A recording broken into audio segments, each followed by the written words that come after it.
Agora, deixa eu te dar um dado muito importante. Um terço do nosso cérebro, um terço da nossa atividade cerebral é voltada para a visão. O que isso quer dizer? Quer dizer que uma imagem vale mais do que 1.000 palavras. Essa expressão não surgiu do nada. A gente é muito visual. Quando a gente observa alguma coisa acontecer visualmente, aquilo fica impregnado dentro da gente. Sabe quando você vê uma imagem meio nojenta, horrível? Só de eu falar a palavra nojenta, seu cérebro já associou a algo que você viu e achou nojento. A gente é muito assim. Às vezes a gente fala uma palavra e essa palavra remete a gente a uma imagem de algo que aconteceu. Se eu falar para você a palavra amor, sinceridade, doce, chocolate, bebida, refrigerante, violência, agressão, dor, todas essas palavras te remeteram a um sentimento, mas também te remeteram a imagens. É muito importante você criar um campo visual para as pessoas que estão com você. É muito importante você se importar com o seu ambiente, com a sua luz, com a sua roupa, com os seus símbolos todos, com os ícones que você usa, com a tipografia que você usa. Não fique mudando de letra, de tipografia, querendo criar. Uma hora você usa uma fonte, outra hora você usa outra. Escolha 2 ou 3 fontes e use sempre as mesmas. Use sempre as mesmas fontes para o título, use sempre as mesmas fontes para o subtítulo e use sempre a mesma fonte para o texto. Você não precisa de mais do que essas 3 fontes. No Story, use sempre a mesma fonte, daquelas todas disponíveis para escolher. Escolha uma e use essa. Use sempre as mesmas cores. Crie uma identidade que as pessoas consigam identificar você, porque o cérebro das pessoas pensa visualmente. Então, tudo que você faz visualmente comunica. A sua postura, a sua roupa, o seu ambiente, as suas companhias, as pessoas que aparecem no seu vídeo, os locais que aparecem no seu vídeo, o tipo de sapato que você usa, o tipo de mesa que você come, isso importa pra gente. Isso importa para a gente porque isso passa mensagens. Não é uma questão de ser mais ou menos interessante, mais ou menos bem-sucedido, mais ou menos rico ou pobre. É uma questão de mensagem visual que transmitimos para quem está vendo. Hoje, a gente está muito exposto o tempo todo a coisas midiáticas, a coisas muito montadas, muito perfeitas, muito aesthetic. Se você entrar no Pinterest e digitar aesthetic, qualquer termo, por exemplo, academia aesthetic, você vai ver a qualidade das imagens que vão aparecer, com uma estética muito elaborada. E a gente está exposto a esse tipo de comunicação o tempo todo, né?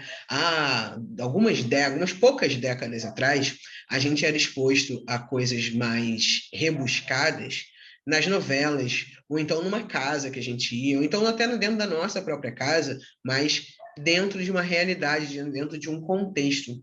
Hoje em dia, os cortes, os recortes que a gente vê da vida de todo mundo tem esse ar de requinte, esse ar de rebuscado. Os próprios filtros que a gente usa são para deixarem as coisas mais rebuscadas, mais finas, mais afinadas, mais refinadas.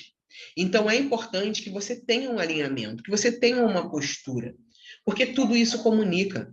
Um terço, uma parte inteira do nosso cérebro, uma grande parte do nosso cérebro é voltada para a comunicação visual, para a forma que a gente recebe essa ideia visual. Então, tenha uma comunicação visual bem definida, tenha suas cores bem definidas, as suas fontes bem definidas. Você não precisa de muitas. Com poucas fontes, você consegue ficar sempre repetindo e replicando. A gente já falou aqui sobre repetição, sobre você estar sempre comunicando as mesmas ideias de novas formas, de outras formas, reforçando. E isso acontece também dentro da comunicação visual. Se você não repetir os seus ícones, os seus símbolos, as suas cores, se você não demarcar que você usa um tipo específico de roupa, que você tem um tipo específico de postura, isso não vai ficar na mente das pessoas. E é legal quando as pessoas virem algo que pareça com a sua comunicação, que elas associem a você. Assim como hoje, quando nós vemos algo que seja vermelho e amarelo, provavelmente vai te remeter ao McDonald's. Se a gente vê uma coisa preta escrito com uma fonte vermelha, provavelmente vai te remeter à Netflix. E o contrário, se a gente vê uma coisa vermelha escrita em preta, provavelmente vai te remeter à Coca-Cola. Essas grandes marcas fizeram uma lavagem cerebral mesmo. Lavaram ali o nosso cérebro de uma maneira que essa comunicação visual ficou impregnada na gente. A gente sabe do que elas se tratam. Se você vê uma coisa laranja com azul, você vai pensar no Itaú, não precisa estar escrito. Você já sabe do que se trata. Você já sabe do que aquela comunicação está falando. Então, invista em ter uma comunicação visual muito alinhada, porque o nosso cérebro realmente entende que uma imagem vale mais do que 1000 palavras. Não deixe isso de lado, porque isso é muito importante. E outra, você não precisa de algo super elaborado, tá? Você não precisa ir correndo contratar um web designer, você não precisa ir correndo contratar, aprender o Photoshop, se você é sozinho, faz as coisas sozinho, se não tem uma equipe. Você não precisa de desespero. Você pode simplesmente fazer algo pequeno e organizado, tá? Escolha suas fontes, escolha suas cores, escolha os símbolos que você vai usar, escolha sempre os mesmos elementos para reforçar a sua identidade. Isso vai virar o seu jogo, vai fazer com que as pessoas se identifiquem cada vez mais com você e com a sua comunicação. Sem grandes estresses, sem grandes coisas muito elaboradas. Apenas siga com coerência na sua linha visual. Beleza?